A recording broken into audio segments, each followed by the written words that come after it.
Hey everybody, Lucas Haneman here. Welcome to this week's episode of Guitar Tone Tuesday. I think that all of you who watch this show have pretty darn good ears. I think that's the breed of people that like to watch this show, and I really wanted to put that to the test today. Today we're going to compare and contrast two similar but different acoustic guitars. It's something that we love doing here on Guitar Tone Tuesday, but it's something that we really haven't done in this capacity exactly. Today we have a decently affordable OM or triple O guitar, which is an Eastman E6OM. This guitar right here, this guitar belongs to me. I've had this guitar now for a few years. It's aging in very nicely.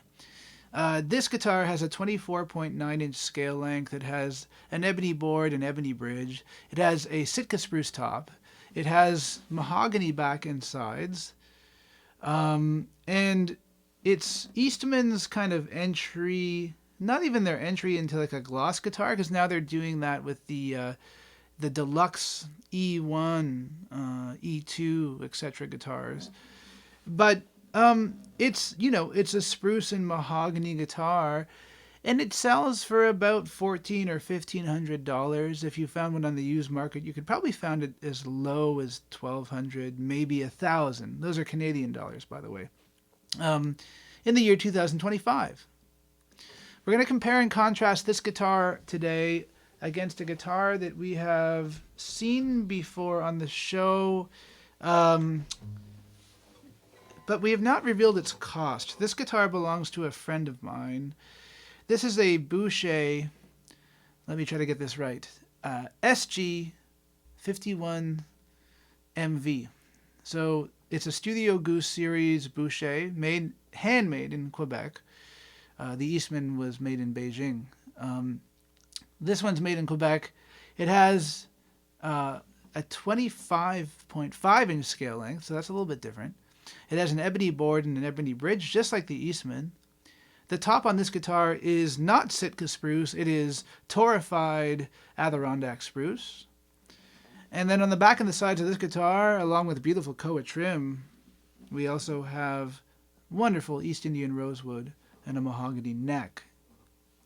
Now, this guitar is undoubtedly more expensive than the Eastman. This guitar sold brand new at the time of filming this video a few weeks ago for $7,200 plus tax. So a very big price difference between this and the Eastman. So what I want to do today is test your ears. I'm going to turn off the lights and we're going to do a blind shootout between these two guitars. I'm going to label one guitar as guitar number 1, the other guitar as guitar number 2, and I'm going to have you guys assess which guitar was which. Guitar number 1.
And guitar 2.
So two very different acoustic guitars for very different buyers.